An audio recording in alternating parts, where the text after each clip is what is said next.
Hope everyone is staying warm. Most of the country is cold. Even here in Miami, it was actually pretty cold. Of course, not terribly cold. It was in the 40s, but unusual for Miami for sure. Hope everyone is staying warm. Okay. All right. So let me share my screen and we will get started. All right. 1 second. Let's see. Okay, here we go. And let me see if this is it. Yep. Okay. All right. So everyone should be able to see the screen well. I'm going to blow this up a little bit. And actually, I just want to check some things over here on YouTube. And then we'll get started. Sorry for the delay here. Okay. All right. Okay, so tonight, hope everyone can see the screen. If you're having any trouble, let me know. Let me blow it up a little bit. And I started out, as I said, when I was planning this, that I was going to spend a great deal of time talking about all the heavy metals, things like mercury and cadmium and arsenic and a whole host of different things. And I realized it was just way too broad of a topic. So we're going to focus in on one, not because I find it any more dangerous or significant, but that it illustrates in a general way an understanding of how toxins work in the body and why it's important to have a lifestyle to help with that and how to avoid them, and using arsenic as an example that we can then think about with other types of toxins. So when we think about heavy metals, we think about the most common heavy metals. These are cadmium. Cadmium is often found, unfortunately, in chocolate. Unfortunately, it's also found in various plants like flax. And one of the reasons is because when cadmium is in the soil from whatever industrial source, some plants will grab onto it, sometimes at the expense of other metals or minerals like magnesium. In the soil, cadmium actually changes the quality of the soil. It changes the pH, and it also affects the natural microorganisms that grow in the soil. So cadmium in soil is actually a very big problem, and it is unfortunately, again, sometimes taken up by certain plants in general. And cadmium has a lot of toxicity in the body. Of course, mercury we're very well aware of. We've spoken about it before, certainly most common in seafood, and you want to focus on the fish that have the lowest amounts of mercury. It is definitely something to be aware of, and of course, a lot of health influencers or authorities use the mnemonic SMASH to try to remember the fish that have the lowest amount. So SMASH, S would be salmon, M would be mackerel, A would be anchovies, S would be sardines, and H would be herring. So that's basically the way of remembering the ones that have low mercury. But another way is you can go to the Monterey Bay Aquarium, and they do it every year, a list of the fish that is lowest and highest in mercury. So that's a very valuable resource for you. Arsenic, which we'll spend some time with tonight, and then lead. Of course, you all have heard about lead. Unfortunately, lead being a continued issue in Detroit, as we're aware of, and lead, of course, is associated with a whole host of problems, including, unfortunately, decreased IQ in kids, but it also binds for a very long time in the bones. And that's why, unfortunately, when someone has been exposed to lead, even many years ago, unfortunately, you can get this slow release of lead from the bones, and that can cause problems for a very, very long time. This was probably a good point in time to talk about this concept of toxins and metals, that some are persistent and some are non-persistent. In other words, arsenic will leave your body very, very fast, within a couple of days. Lead, however, won't do that. So lead would be considered sort of a persistent toxin or persistent pollutant, whereas arsenic would be considered sort of a non-persistent. So that is one of the things that, and someone's commenting that it was not in Detroit, but in Flint, right? Thank you for that comment. So that is one of the distinctions when we think about the distinctions here between different toxins. Some persist, meaning, and the practical importance of that, of course, is that if you have, say, something like arsenic that goes out of the body, essentially you just need to get it out of your system, get it out of, remove your exposure and help your body to get rid of it, and it'll go away literally in a couple of days. Lead, on the other hand, is a much more tricky thing to deal with. Maybe we'll talk about sort of that, the persistent pollutants, persistent toxins, maybe on another talk, but it's an important distinction to know. Of course, there are others as well. Copper and zinc, which both have roles in the body, we're usually deficient in zinc, but zinc can also be a toxin if exposed, but this would be less common types of risks. Aluminum, of course, thallium, cadmium, but zinc and copper, and even gold, believe it or not, has some role in the human body, would also be considered a heavy metal, but there's no issue with cold toxicity or anything of that sort. Oftentimes, as I said, and we probably mentioned zinc almost every week for the last several weeks, because zinc is very good for your immune system, and a lot of us don't get enough. So we do need to be aware of the foods that have zinc in it, but also I do recommend that people take a zinc supplement with no more than 25 milligrams per day, because if you take too much zinc, actually then that messes up, believe it or not, internally your copper level. There's a lot of things that we've spoken about before, is that so many things are interrelated. So if you go crazy on the zinc, it's a problem for various reasons, but one is because it affects the level of copper. So there are certain, as an example, dermatologic conditions where we like to use high doses of zinc. And when we do that, when we get to, say, 50 milligrams a day, then we start to add a small amount of copper to offset the balance. So a lot of supplement makers are selling zinc, saying almost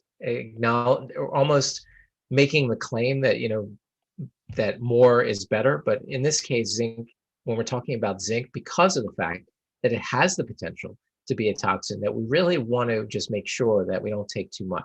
So no more than 25 milligrams a day. You're not going to get any more benefit by taking any more of that.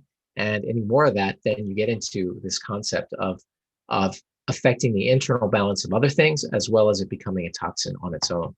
So as they always say, the dose makes the poison, and that is just with everything. You can overdo just about anything. And certainly when we're talking about heavy metals and toxins that have the potential to be toxins, or things that are not a toxin, but at high doses do become toxins, this is something to consider. So let's spend a little bit of time talking about arsenic. And the reason arsenic is interesting is, as I said before, not because I think that it's the most dangerous thing out there and that we all need to be aware of it, although I do feel like everyone should be aware of some of the things that I'm going to be speaking about. It just illustrates the point that we should be paying attention to some of these issues in our lives, and maybe in the lives of the people that we care about, because the end results of some of these things, for example, diabetes and obesity, there's an interplay between all of these sort of toxins and those particular outcomes.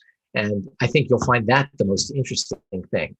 So what does it do? Well, low levels of arsenic cause damage to DNA. They're actually genotoxic. And as a result, that can lead to higher levels of cancer in the skin, in the lungs, bladder, and other cancers are associated with having just low-level damage to DNA. In dermatology, it was a very common thing years and years ago when people were drinking well water, that people would get what are called arsenical keratoses, where they would get these little precancerous lesions, oftentimes on the palms. And there are many case reports of of people. There are several case reports actually of people who are slowly being poisoned by their spouse, and as a result, they developed these skin lesions, and the diagnosis was made by the dermatologist that this person was being slowly poisoned, and that led to the arrest of the spouse. There are actually several case reports of this type of, not recently, but in the past, of people slowly poisoning people, and the result showing up at the doctor's office and a diagnosis being made and arrests being made. But anyway, that is sort of a classic story with arsenic, and of course we're all aware. We're not all aware of well, we'll talk about where it comes from, but basically, as I said years ago, well water, water in general is one of the most common exposures that can cause you to develop toxicity to arsenic. It's one of the most common areas you get it. But there is a very, you'd be surprised, it's a very strong relationship between various cancers and low level, low-level chronic arsenic exposure. It also can damage the pancreas, and that's why it makes it associated with diabetes. And I make a special note here because a lot of what I'm talking about tonight was influenced by a doctor by the name of Joseph Pizzorno, who is a naturopathic doctor in the Pacific Northwest, I believe, and wrote an incredible book called The Toxin Solution, which I'm trying to see if I can pull it off the shelf. But I certainly recommend that book. But also, I've heard many lectures by him through various training programs, and he's really one of the biggest authorities of toxicity and how to help people naturally get rid of toxins.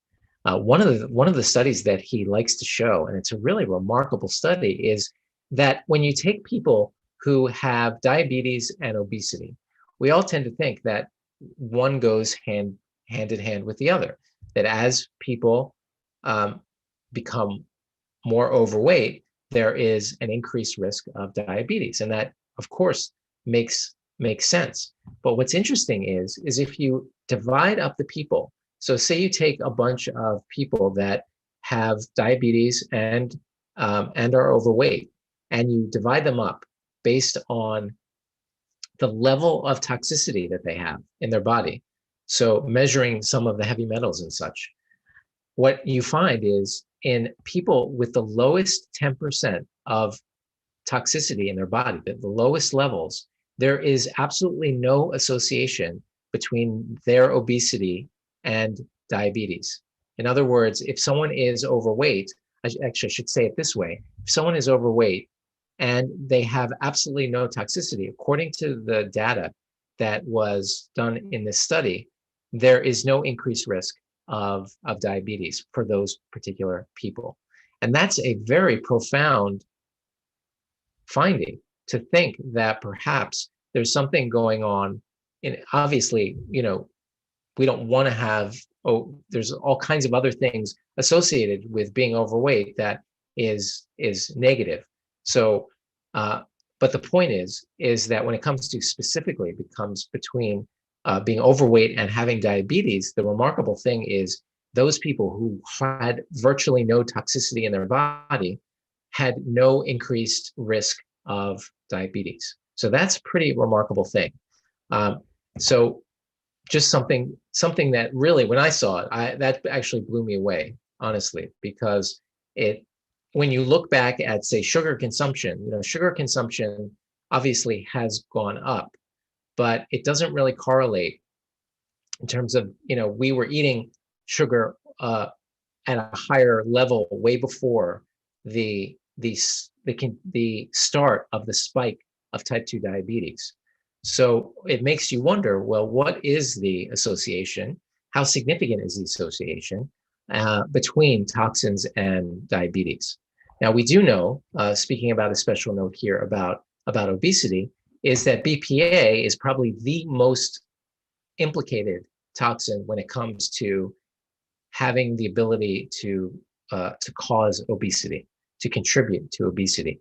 BPA we've spoken about before, but that's basically found in the lining of cans. That's why sometimes they say BPA-free cans. In plastics, it's found on the cash register receipts. And you, believe it or not, you get a lot of exposure to BPA if you just crinkle up a paper receipt from your local grocery store. Believe it or not. I know it sounds like when you mention that it sounds like, just to me, almost looking at it from the outside, that just sounds like you're becoming a crazed health nut, that you want to avoid, grocery receipts. I mean, it sounds almost crazy, but when you look at it and you realize that you actually do get a decent dose when you crinkle up the paper. I know it sounds, just when I say it, it sounds kind of crazy. When I get those receipts, I don't crinkle them up, and I just sort of take it and drop it into my bag. It sounds, I hear myself saying it sounds crazy, but the dose is pretty significant. So you do want to look for BPA-free cans. And you also need to be aware that sometimes they'll do something like, they'll say BPA-free, but sometimes it'll have something like, I don't remember there's like this is bisphenol A, but there's also like bisphenol D or bisphenol M, or I don't know what the actual chemical is. That's just as bad. And sometimes they can get away with saying that the can is BPA-free by substituting it with another bisphenol compound. So it can be kind of a difficult thing. There are certainly companies that are known for being all natural and making sure that BPA is not in their cans. One company that comes to mind is Eden Organics. They've always had a very high quality standard.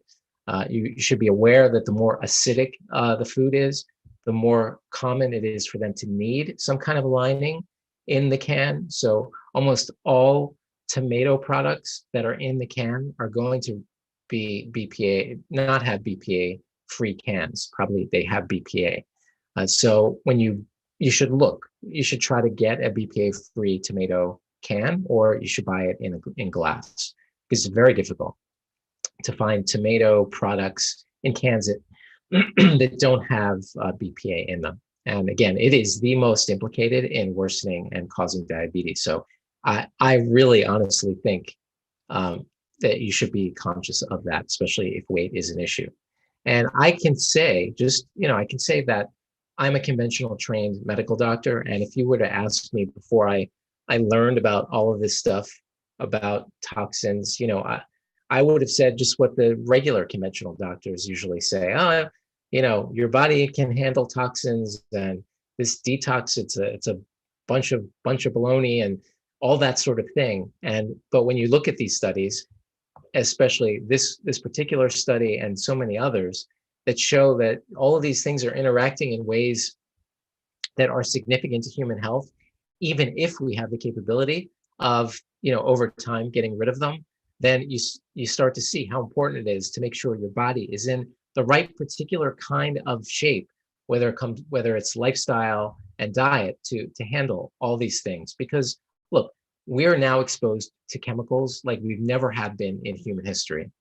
And that's just the fact of the matter. There's so many chemicals that are released into the environment that our bodies have never seen before. Now, that doesn't mean our bodies can't handle it. Our livers are incredibly capable of doing that. They're able to, the way your liver detoxifies things is it basically takes these foreign chemicals and it attaches certain it almost attaches almost like a molecule to the chemical so that the liver can sort of recognize it and get rid of it. It's an amazing process that allows us to be able to detoxify even chemicals that our body has never seen before. So it's an incredible thing.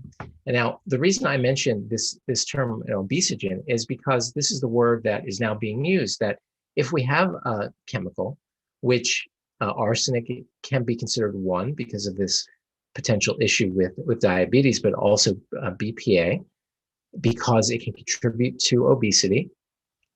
These are called obesogens, and there could be many chemicals that can be called obesogens. Arsenic also has a positive association with strokes as well. Now, where is it found? So we've spoken about water, and that's sort of, a lot of people know, they think about arsenic in well water, and oftentimes when someone has well water, you do need to check it for arsenic. You need to check it for heavy metals. And that's something that still goes on these days if you have well water. But the main sources of arsenic are water, chicken, and rice. And remember now, we've spoken about how arsenic is only in the body for a couple of days. So if you can avoid these, of course, you can't avoid water. The issue with water is, unfortunately, that 10% of water supplies show levels that are associated with human disease. And only half of the water supplies are actually checked. So I recommend the Environmental Working Group, ewg.org. You can put in your zip, and it will tell you what kind of toxins are in your water. Again, ewg.org, and you can do that. But also, don't forget that we are exposed to water in various other ways. There's water that they use to feed the plants. So therefore, we need to be aware that it doesn't necessarily mean you have to buy organic, but that you do need to, rinse your and wash the surface of these fruits and vegetables as much as you can. And also, of course, if you are, say, drinking mineral water, it can also be high in arsenic as well. So, things like, I think it was Perrier, has some arsenic in it, I believe. And so just by getting spring or mineral water, that's not necessarily the case. If you get a reverse osmosis water, that's probably going to get rid of the arsenic. But if you're just buying bottled water, that doesn't mean that you're not getting an arsenic exposure, which again might not be significant for you. It might not be enough. The point is that it is found in more places than you probably think. The chicken is loaded with arsenic.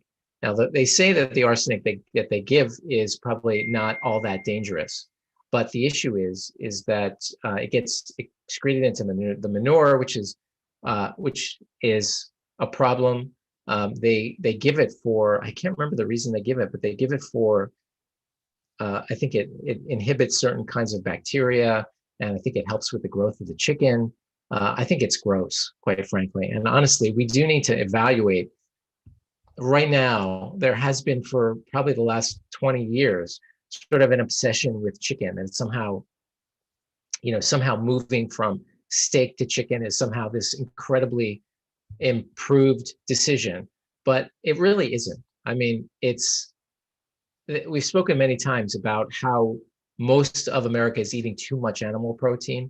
And we've talked about the negative impacts of some of that excess animal protein. Well, you're getting that with chicken.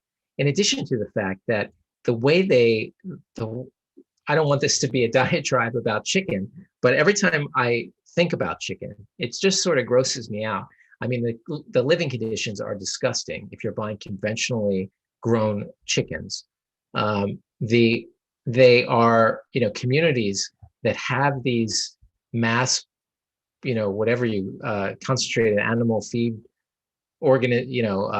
situations. It's really the odor that comes out of these places and the manure that washes into the local streams. It's just a really disgusting process. In addition, there's all kinds of infections like E. coli and Campylobacter that are often associated with chickens. We've spoken again about the environmental impact, and the fact that one of the things that it just boggles my mind is that you'll often go to a restaurant and every salad has chicken in it. You don't need chicken in your salad. You don't need a salad with chicken. You don't need chicken every day. It's not a healthy alternative. It's not necessarily a healthier alternative to having steak. And really, I mean, when we think about it, having a chicken, I know I'm going a little too off on chicken, but I mean, you go to a store like Walmart or and they have like these 99-cent chickens. I mean, what do you have to do? Like, what kind of situation does there have to be for you to have a 99-cent chicken? I mean, it shouldn't be that cheap. And if it is that cheap, that's basically a problem. Now, there obviously are humanely grown chickens that are out there, pasture chickens, and I would just recommend that you look into those. Of course, there's nothing wrong with having a chicken every once in a while, but these 99-cent chickens, that's really disgusting when you really think about it, and you think about what goes into the efficiency operation that has to go into making a 99-cent chicken.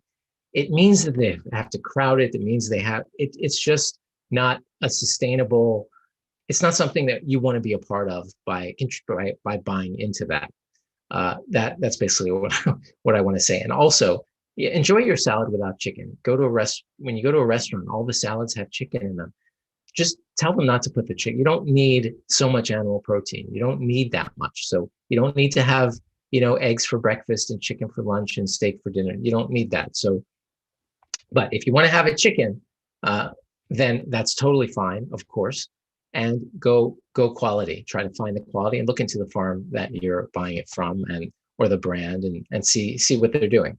Okay, enough about chicken. Let's move on to rice. So rice, many of you probably remember the news many years ago about rice, where it mentioned how significant the arsenic was from rice. And this is from Consumer Reports. The best rice is brown basmati from California, India, or Pakistan. Has about a third less inorganic arsenic than other brown rices. And rice that's grown organically takes up arsenic the same way conventional rice does. It's basically kind of like when we spoke about the cadmium, how certain plants will really take up cadmium almost preferentially, unfortunately. Well, the same thing can happen with rice, and in the soil that rice is grown in. If there's arsenic, the rice is going to take that up.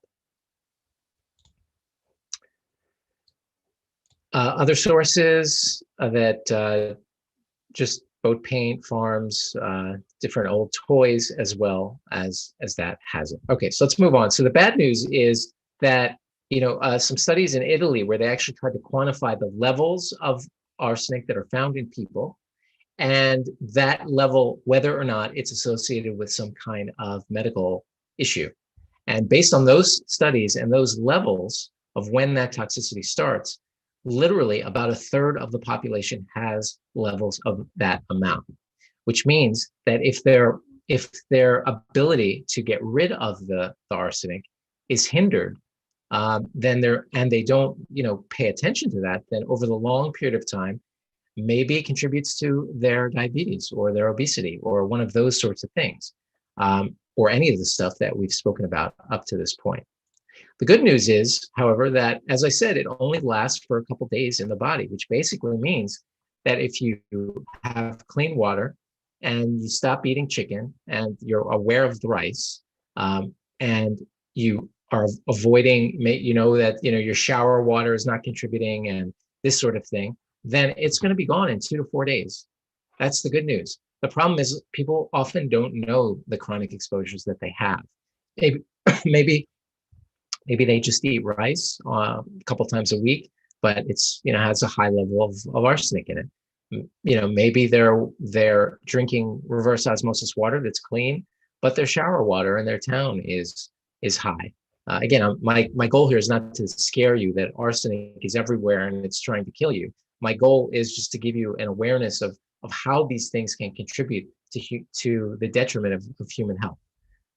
So what's the good news and the bad news? Well, to get rid of arsenic, it has to go through a two-stage process in your liver. In fact, almost everything that goes through your liver goes through a multi-stage process where the toxin is modified in one way, and then it's modified in another way, which allows it to be excreted. And unfortunately, in arsenic, the first stage of the detoxification converts it into a more dangerous chemical, which means that if you don't get through the next stage and there's some malfunction or some dysfunction, I should say, of the second part of this process, then that can be an issue that can increase the toxicity of what's going on. So as I said, the majority of the process that we're talking about here is related to what's called methylation. Now, we've spoken about methylation in a few other of the episodes, specifically when we're talking about certain genetic issues that some people have. One of them is called MTHFR, which many of you may have heard of. And that is where, again, I spoke about it before, where sometimes your body will put on, in this case, what's called a methyl group onto the chemical. And in this case, or the mineral or the metal. And in this case, a large percent of the population actually has a defect in methylation. In fact, I have it's like 30–40% of the population. I have the same defect.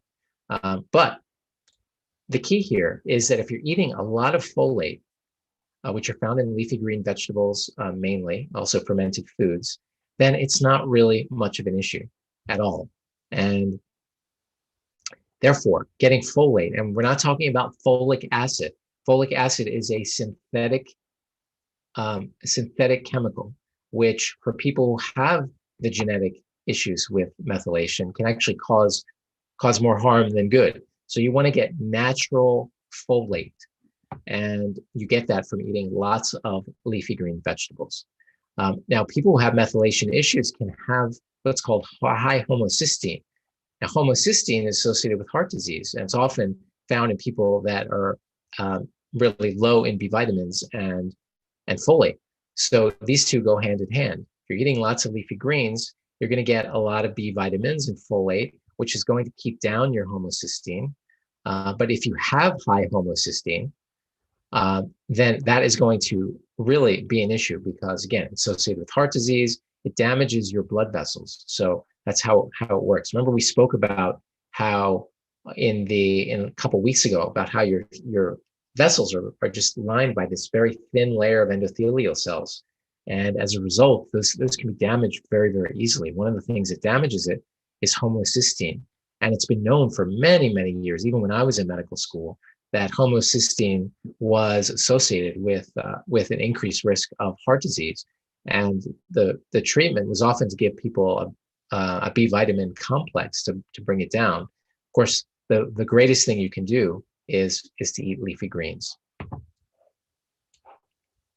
Okay. So that gives you an idea of one toxin in particular. And I hope that gives you a little bit of a better idea of how toxins and heavy metals in general are something that you should consider. Okay, so we spoke about non-persistent. So non-persistent toxins are like arsenic. Persistent toxins are like PCBs and lead that stick around.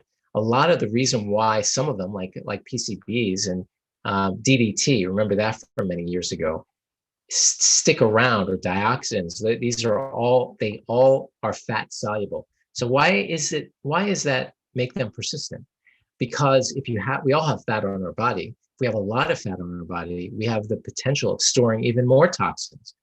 That basically means that when people have a certain amount of obesity, there can be an enormous amount of stored fat-soluble toxins in their fat, which basically means that, unfortunately, for some people who are trying to lose weight, and I've certainly seen this in people who I've helped lose a great deal of weight, in the very beginning, they can feel very, very sick.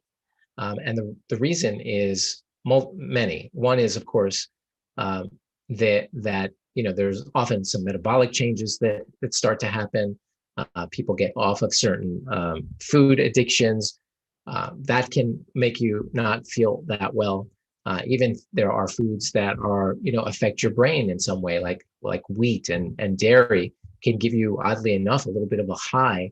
And when you get rid of, say, dairy and you get rid of wheat, you can almost go through kind of like a withdrawal where you feel kind of blah for a long time. It's a lot of reason why when I sometimes tell people to get rid of dairy, that's one of the things they say, oh my God, I just can't get rid of dairy.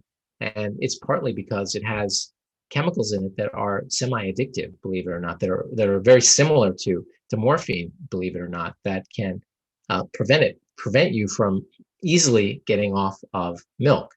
But another reason why people can sometimes feel sick when they start to lose significant amount of weight is because once the fat starts to go away, it releases the chemicals, these toxins, into the bloodstream, which means the levels in the blood raise up, and that can make you feel sick. I've certainly seen this happen many times.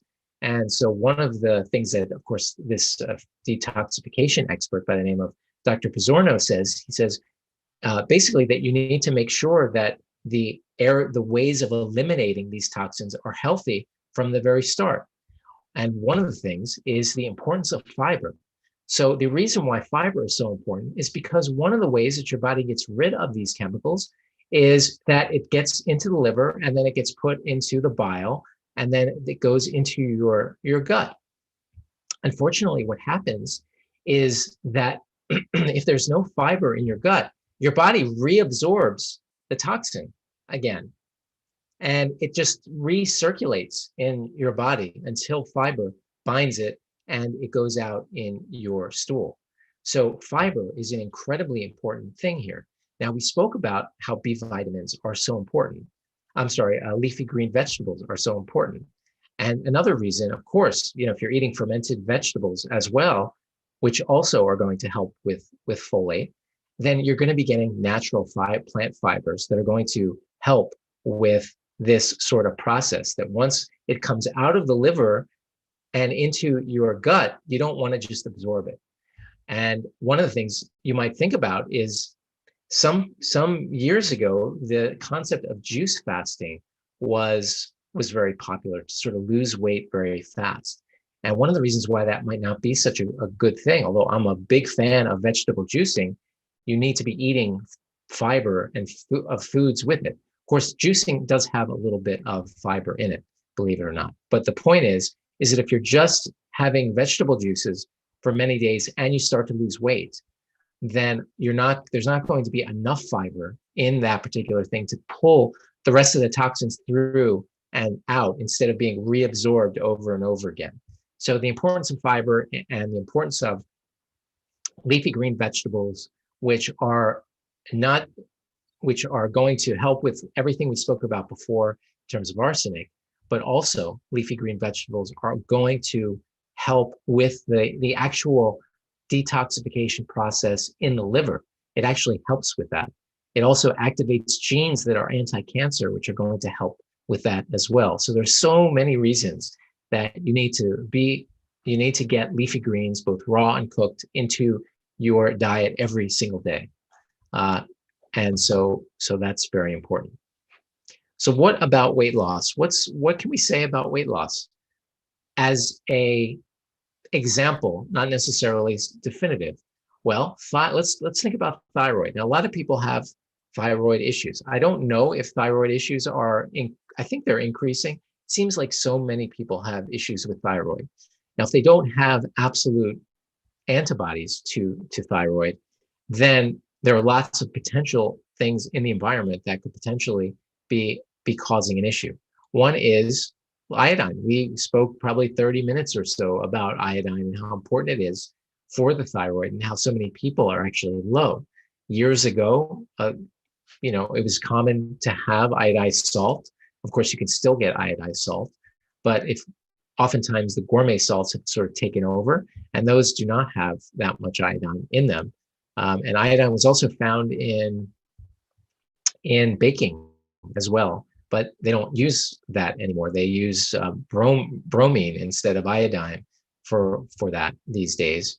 And apparently, something I learned recently was that the milk used to have iodine in it because they used to coat the udders of the cows with iodine. So people were getting iodine that way. Nowadays, people are low in iodine. They're not eating seaweed, which is a common source. That's why that there are a lot of people who think that there are in the populations in Japan that live by the sea that eat a lot of seaweed, there are all kinds of interesting health improvements that they have there that they consider associated with iodine. But additionally to your thyroid, cadmium, which we spoke about, can also interfere with thyroid, and so can PCBs as well. So that means that some of the thyroid issues that we're dealing with, and these are affecting enzymes that are related to the conversion of the final thyroid hormone that has the activity in your body. So if you're interfering with those, then that's basically going to be causing a low thyroid status. Additionally, there's the issue of toxins and making people feel sick, and the toxins sort of perpetuating and potentiating as well the excess fat. And just something to note that we can get rid of things through many different ways, right? We can get rid of them through your gut. We spoke about that. Your kidneys preferentially remove certain chemicals as well. And your sweat is incredibly effective at removing cadmium, mercury, and PCBs. So many people, if they're healthy enough, saunas can, and they potentially have an issue, maybe it's thyroid or not, then using a sauna, which of course is a ancestral type of thing that many cultures around the world have used sweat lodges, and of course in Scandinavia they have the all those saunas and such. Well, the point is that when you look at what's in your sweat, when they do these studies to show actually what's in your sweat, it's actually pretty remarkable how well of a removing thing it is in terms of removing, in this case, things like cadmium and mercury and PCBs. So there's sweat, there's of course urination and going through your gut. There's probably some toxins that come out of tears. Unfortunately, in women who are breastfeeding, unfortunately, a lot of the fat soluble toxins that are in their bodies get preferentially pulled out through breast milk. And I remember I was at a conference where there was a guy speaking about, one of the things about his topic was speaking about this, about how you can look at women's breast milk and it's loaded with toxins. But of course, someone asked him, well, with all these toxins, it makes you think, should women be breastfeeding? And the answer was, of course they should be breastfeeding. But if we can teach our women who are planning to become pregnant and to think about this issue and about whether they have toxin exposure, or just spending time thinking about the issue and boosting your leafy greens and doing various health related things to help with that before they get pregnant, that would be the ideal. Of course, breast milk is always going to be the best, regardless of studies that show that there are toxins in it. But it was a particularly scary thing when he showed just how effective, actually, like when a woman is breastfeeding for many months, it actually is a detoxifying process for her. It gets rid of a lot of the toxins that are in her body. Just an interesting thing. So that covers a lot of what I spoke about. Just because I spoke about Dr. Joe Pizzorno, I love sort of concepts, or I like the idea that people come up with various rules of eating. And of course, I've done that myself. The first 12 episodes were basically my 12 rules of eating, and those were obviously things that we've also gone over many times. So whenever someone comes up with sort of their foundations for health, I always love to see their perspective on things. And so this is his, and we'll end with that. So first is to eat real food. Obviously, that's a great rule. Maintain muscle mass. The reason for this is because the more muscle mass you maintain, the easier it is for you to maintain a healthy body mass, in terms of the fact that muscle mass burns calories more than fat. Now, fat isn't just sitting there. It is a metabolically active, and it is also releasing chemicals that cause some inflammation in the body. But when it comes to muscles are very metabolically active. And having that muscle mass is going to help you age a lot better, and it's going to help you maintain a better ratio of of metabolic activity, as well as a ratio between fat and muscle. Avoid environmental toxins, as you would expect from someone who is very much an expert in that. Exercising regularly and having good relationships. I think those are all very good rules of health, and thought I would end with that. So tonight, my goal, as I said, was really just to give you an example of one particular, well, my goal originally was to cover heavy metals. And when I started to divide it up, I was like, oh my gosh, this is going to be too much and too superficial. So I decided to start with arsenic and talk a little bit about how that works in the body, and that it is around, and this idea of being aware of persistent versus non-persistent, having an understanding of how these toxins can interact with common diseases in ways that maybe we weren't aware of, and just to have a general idea of how they could be impacting your weight as well. So thank you again for your attention tonight. Next week, we are talking about, we're going to be talking about how circadian rhythms, sleep, and immunity are all sort of tied together, and how we can manipulate these rhythms to be able to prevent some of the natural aging and immune decline that we see. We all, as we get older, our immune system, I've spoken about this before, how to avoid sort of this slow decline in immune function. And one of the big things that we haven't really spoken about up until this point is the impact of your sleep and the rhythms and the things that you do on a regular basis. All of these things, how do they impact the aging of your immune system and inflammation and a whole host of things? So I hope you'll find that interesting. I know I find it interesting, and I wish everyone a good week and a healthy week. And thank you again for your attention, and look forward to seeing you next week. Have a great night.